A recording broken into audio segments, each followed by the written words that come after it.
The Kingdom of Baron has launched an aggressive and unprovoked military campaign, suddenly attacking neighboring nations without justification. Lord Captain Cecil Harvey, commander of the elite Red Wings Air Force, leads a devastating assault on the mystical wizard's town of Mysidia, where his forces overpower the defenses and violently seize the sacred water crystal. Deeply troubled by these immoral orders, Cecil confronts the King of Baron, demanding to know why he's being forced to commit such atrocities. In response, the furious king publicly strips Cecil of his rank and title, where Cecil's loyal friend and fellow warrior Cain Highwind voices his objections. The king exiles them both, sending them on a dangerous mission to a remote village of mist, with orders to slay its guardian Eidolon and retrieve the mysterious carnelian signet. Before their departure, Cecil's beloved Rosa Farrell, along with his longtime friend and mentor Cid Polendina, attempt to comfort him and ease his growing guilt, though they themselves are becoming increasingly alarmed by the Baron's disturbing actions and the king's sudden descent into tyranny. Cecil and Cain battle through the winding passages of Mist Cave, facing numerous monsters as they pass forward toward the exit. After a grueling fight, they manage to defeat the powerful dragon Eidolon, who stood guard at the cave's mouth. Emerging victorious but weary, they proceed to the nearby village only to witness horror. The carnelian signet they delivered suddenly erupts, releasing dozens of fiery bombs that explode throughout the settlement. The resulting blasts reduce homes to rubble and claim the lives of nearly all the villagers. Among the smoldering wreckage, they discover a young green-haired girl named Rydia, kneeling beside her mother's lifeless body. Through tears, she reveals her mother was the summoner bound to the dragon they just slew, meaning they were unwittingly complicit in the woman's death. Both warriors are shaken to their core, realizing Baron's king had sent them not just on a mission of justice, but as unwitting executioners of an entire community. Their disgust turns to determination as they silently vow to resist Baron's growing tyranny. Cecil, overcome with remorse, approaches Rydia and offers a heartfelt apology while reaching out to take her to safety. But the traumatized girl, her grief turning to white-hot fury, unleashes her latent summoning power in retaliation. The ground trembles violently as the mighty Earth Titan erupts from the ground in a cataclysmic display of power. When the dust finally settles from the devastating earthquake, Cain has mysteriously vanished without a trace, while Rydia lies unconscious from her tremendous energy expenditure, leaving Cecil alone to grapple with the consequences of their actions. Cecil carefully carries the unconscious Rydia across the scorching desert sands, finally reaching the small oasis town of Kaipo where they can rest. That night, their refuge is violated when Baronian soldiers sneak into the town under the cover of darkness, specifically targeting Rydia for elimination. Cecil springs into action, defending the young summoner with his sword and driving off the assassins. Through this act of protection, he finally begins to earn Rydia's fragile trust. At dawn, they make a shocking discovery. Rosa, Cecil's beloved, has braved the dangerous desert alone to find him, but has succumbed to the deadly desert fever. The local healer explains that there is only one known cure, and it is the rare sand pearl, which can be found in the distant kingdom of Damcian. Without hesitation, Cecil and Rydia prepare to embark on a perilous journey. As they travel through the underground waterway, they encounter the powerful sage Tella, who reveals he's traveling to Damcian as well, driven by fury at the bard Edward, who eloped his daughter, Anna. The three form an uneasy alliance and continue together. When they finally emerge near Damcian, they arrive just in time to witness the horror of Baron's Red Wing fleet bombing the castle into ruins. Amid the devastation, they realize with growing dread that Baron has successfully stolen yet another crystal, this time the Fire Crystal of Damcian, continuing their pattern of ruthless conquest. Within the castle ruins, they encounter the Bard, revealed as Prince Edward of Damcian, kneeling beside his fatally wounded Anna. As Tella moves to strike Edward in rage, Anna intervenes with her dying breath, collapsing in her father's arms. Through tears, Edward recounts how Anna saved him during the attack that claimed his parents and destroyed the castle, revealing the Red Wings now answer to the commander by the name of Golbez. Consumed by vengeance, Tella storms off. Though initially immobilized by sorrow, Edward is shaken from his despair by Rydia and Cecil's harsh words. Ultimately joining their mission, the group ventures to the Antlion's den where, after defeating the giant creature, they secure the Sand Pearl. The Sand Pearl heals Rosa, who warns that Baron's forces are mobilizing to attack Fabul for their Wind Crystal. Despite Cecil's objections, she insists on joining their journey. Crossing Mount Hobbs, they encounter Yang, a monk from Fabul, who helps them alert the king. Though they prepare defenses, the Red Wings overwhelm them, forcing retreat to the Crystal Chamber. There, Kane ambushes Cecil until Rosa's intervention makes him pause. Golbez suddenly arrives, defeating the defenders. Noticing Cecil's devotion to Rosa, Golbez kidnaps her before withdrawing his forces, leaving Cecil devastated. Cecil and his companions pursue Golbez, but their ship is ambushed by the legendary sea serpent Leviathan. During the chaotic battle, Rydia is swallowed whole by the beast, while Cecil washes ashore alone near Mysidia. The townspeople, still furious about Baron's earlier assault, curse and weaken Cecil with powerful magic as retribution. Seeking guidance, Cecil is brought before the village elder, who instructs him to climb Mount Ordeals and undergo the trial to become a paladin, the only path to redemption for his past deeds. The elder appoints the young twin mages, Palom and Porom, to guide and test Cecil on his journey. The group encounters Tella on Mount Ordeals, where he seeks the forbidden spell Meteor. Golbez dispatches Scarmiglione, the Earth Archfiend, to intercept them, but the party prevails. At the summit, a spectral voice dresses Cecil as son and commands him to conquer his dark past. Cecil undergoes a transformation into a paladin and faces his shadowy doppelganger. By choosing defense over aggression, he overcomes the trial, earning his father's blessing. The experience also restores Tella's memories, granting him knowledge of Meteor. Before departing, the elder presents Cecil with the Mythgraven sword and shares the Mysidian legend, suggesting Cecil may be its prophesized hero. Cecil's party sneaks into Baron through the dangerous Devil's Road. They discover Golbez has controlled Baron's forces, and the supposed king is actually Cagnazo, the Water Archfiend. Yang, under mind control, attacks them, but is freed after being defeated in battle. The group defeats the traitor Baigan and exposes Cagnazo's disguise, but the Archfiend traps them in the collapsing chamber. In a heroic sacrifice, Palom and Porom turn themselves into stone to halt the crushing walls. Their petrification is irreversible. Cid, having escaped captivity and aided in the fight, provides the party with his last creation, the advanced airship Enterprise, for their continuing mission.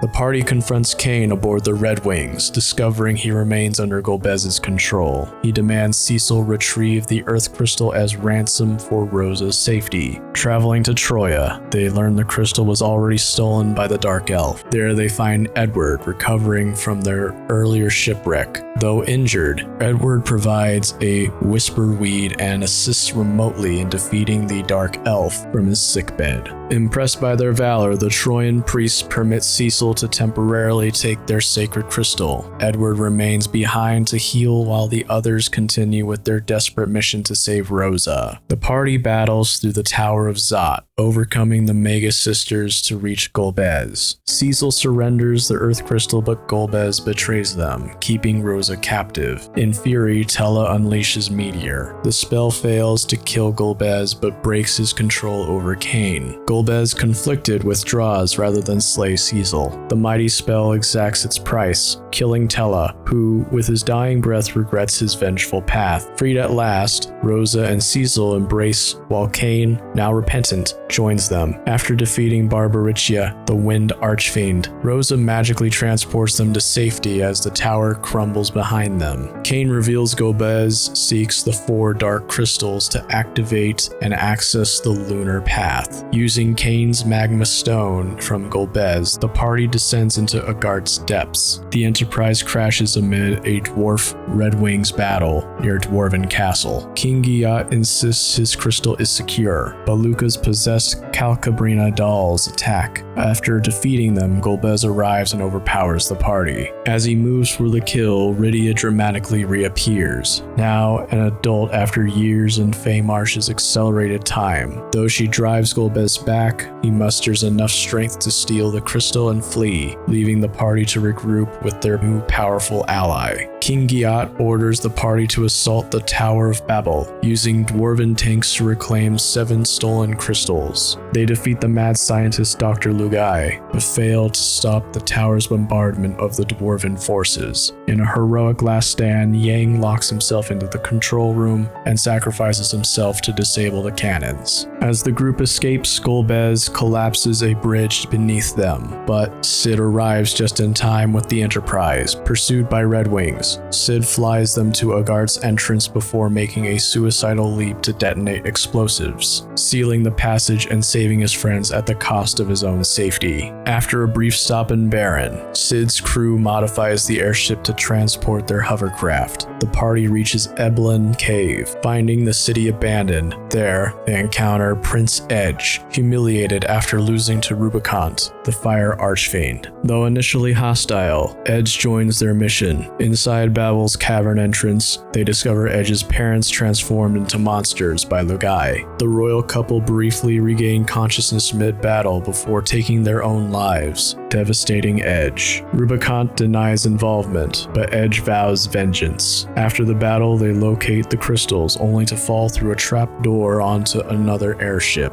which they commandeer as the Falcon. Sid, rescued by dwarves, reinforces it with mithril plating for lava travel. King Giat provides the sealed cave key to protect the final crystal. The moment the party secures the crystal, Golbez regains control of Kane and compels him to steal it. Giat reveals that their only hope now lies with the mythical lunar whale. Sid equips the Falcon with a drill for their ascent. During their journey, they visit the Feymarsh, realm of the Eidolons, where they befriend Leviathan and Asura. In the Sylph Cave, they discover Yang recovering and revive him using Sheila's frying pan. Upon reaching the surface, they encounter the spirit of Baron's king, who appears before them as the mighty Eidolon Odin within the ruins of Baron Castle. The party returns to Mysidia, where the Elder assembles them at the Tower of Prayers. Through ancient magic, he summons the legendary lunar whale from the depths, a celestial vessel able to journey to the Red Moon. Cecil and his companions embark, departing their world behind. At the Crystal Palace, they encounter Fusoya, a Lunarian guardian watching over his slumbering people. He recounts how his race attempted to colonize Earth but chose lunar exile until peaceful coexistence became possible, all except Zemus, who sought conquest. Though restrained, Zemus still influenced Earth through proxies like Golbez, planning to awaken the Giant of Babel to exterminate humanity. Fusoya reveals further his brother Kluya journeyed to Earth as a teacher and fathered 2 sons, including Cecil. This explains Cecil's heritage and connection to the Lunarians, while clarifying Zemus's genocidal ambitions that now threaten both worlds. With Fusoya's help in disabling the Giant's defenses, Cecil's group returns to Earth to find the colossal machine activated. Allies worldwide, including Edward, Sid, Yang, and the Petrified Twins, unite against the threat. Boarding via Sid's airship, they systematically defeat each Archfiend before destroying the core CPU. When the Giant halts, Golbez appears. Fusoya shatters Zemus's control, restoring Golbez's true identity as Theodore, Cecil's long-lost brother. The tragic truth emerges. After humans murdered Cluia and Cecilia died in childbirth, the orphan Theodore fell prey to Zemus's corruption. Now freed, Golbez and Fosoya depart for the moon to confront Zemus directly, leaving Cecil's party to prepare for the final battle. Cain, finally liberated from all control, returns to help evacuate the collapsing giant. Though racked over the guilt of his actions, he receives forgiveness from Cecil and Rosa. As they board the lunar whale, Cecil tries leaving Rosa and Rydia behind for safety, only for them to stow away, proving their combat skills and personal stakes in this final battle are just as vital as his. The lunar crystals teleport the party to the subterrane, leading them to the core where they witness Fosoya and Golbez defeat Zemus. However, his demise births Zeramis, a far more dangerous incarnation of Zemus's malice. After overpowering both Lunarians, Zeramis turns on Cecil's group. Their allies worldwide gather at Mysidia's tower, channeling their hope to revive the fallen warriors, with Golbez's crystal weakening Zeramis's defenses. Cecil gains the opening needed to strike back. With Zeramis destroyed, Fosoya rejoins his slumbering Lunarian kin. Golbez, burdened by the guilt and acknowledging his hybrid heritage, chooses exile with them. Cecil bids farewell, addressing him as brother one final time. As the moon drifts away, the heroes disperse to rebuild their nations. Edward ascends to Damcian's throne. Edge claims Eblin's crown,